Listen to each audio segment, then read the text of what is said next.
They said the sun touched the earth only 3 times a day in Dust Creek. Once at dawn, once at noon, and once when it died behind the red hills. And each of those times, Elias Granger stood at the same weather-beaten fence, waiting for a woman who never promised to return, but never truly left his heart. Elias was a rancher built from dust, sweat, and stubborn hope. He lived alone on Granger Ranch, a place the storms tried to bury, but never could. Most folks in town admired his strength. Others feared his temper. But no one, not even the sheriff, knew the truth Elias carried inside him like a quiet fire. Her name was Lucinda Halley. She wasn't born of the West. She arrived on the steam train 2 summers ago, wearing a pale blue dress that looked too gentle for a desert built from danger. Her eyes held the kind of sadness that made even cowboys go quiet. Rumors said she was escaping a past. Son whispered it was a man.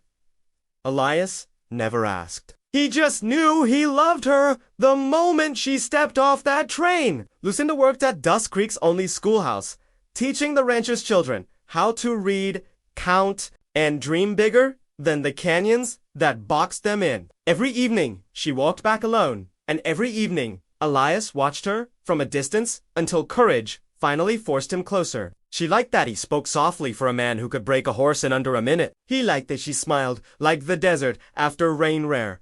Shy, but full of life. They weren't official, but the town already whispered. 2 lonely hearts finding warmth in a land made of cold danger. That was news enough.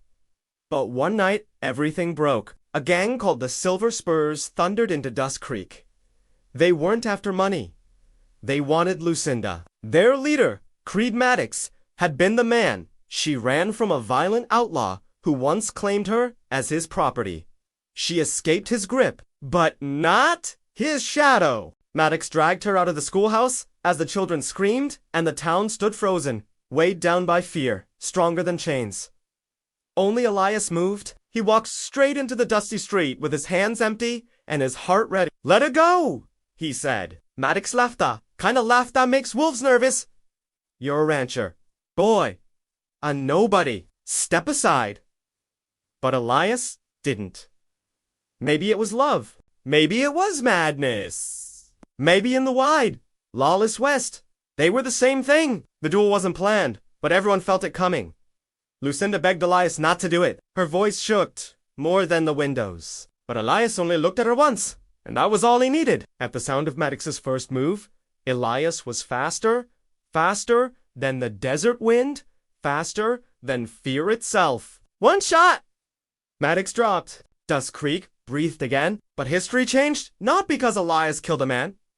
It changed because of what he did next. He didn't claim victory. He didn't take credit. He didn't even celebrate. He simply wrapped his coat around Lucinda and whispered, "You're safe now. You always will be." The town said no man had ever looked at a woman the way Elias looked at Lucinda that day, with a love strong enough to rewrite the fate of a whole town. As time passed, Dust Creek grew, the schoolhouse doubled, and Granger Ranch became the safest land in miles. Not because of fences or guns, but because love turned a quiet rancher into the kind of legend the West never forgets. And 3 times a day, at dawn, noon, and sunset, Elias and Lucinda stood together at that old fence, watching the sun touch the earth, just as their hearts once had.